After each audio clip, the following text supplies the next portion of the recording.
Last year, April, I planted my first cover crops.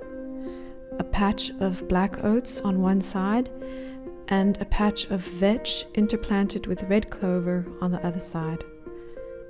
About 4 months later, I shared with you how things went with the black oats growth and termination. Finally, now, 14 months after planting the vetch and clover, I'm sharing with you how it went with that patch. I wasn't really sure what to do here, so I will just share with you how things unfolded. Vetch is a vine-like creeping legume. Red clover, although a legume, is nothing like that. I chose them because both can fix nitrogen in soil.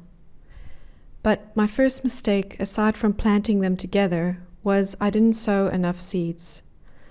Lots of other weeds and grasses crept in. But that's okay. I didn't make any soil amendments to start with, and the soil I was working with was completely lifeless and degraded. This, together with the shady spots and competing grasses and weeds, all contributed to the patchy growth. The broom rape infestation also didn't help. Having said all that, it was an interesting, fun, and valuable learning experience.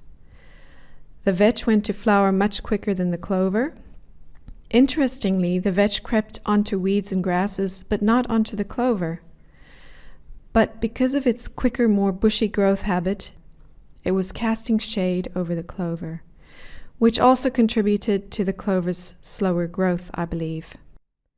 I was fascinated by how some of the vetch turned out much darker green than others, even though from the same seed stock. As for the clover, some plants and foliage grew large, whilst others stayed small, some blooms bright pink and others pale. It made me think of these crops as indicator species, showing me where things were lacking and preventing the plants from being their best.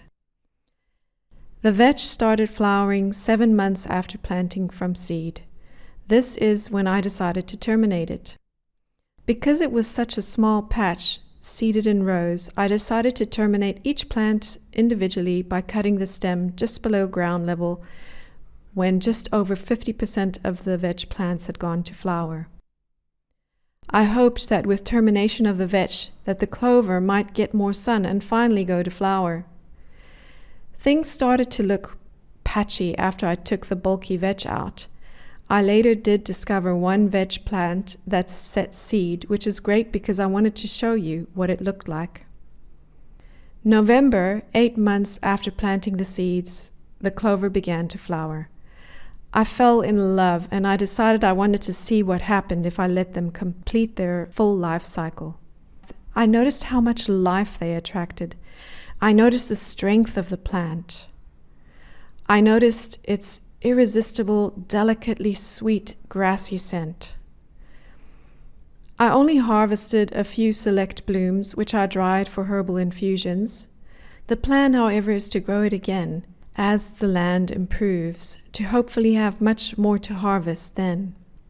This batch was mainly a gift to the life it attracted, including me. Eventually, with our dry summer months, most of the clover perished, especially since I didn't water, but surprisingly some plants did survive. At the end of summer, we mowed the dead and remaining live clover down.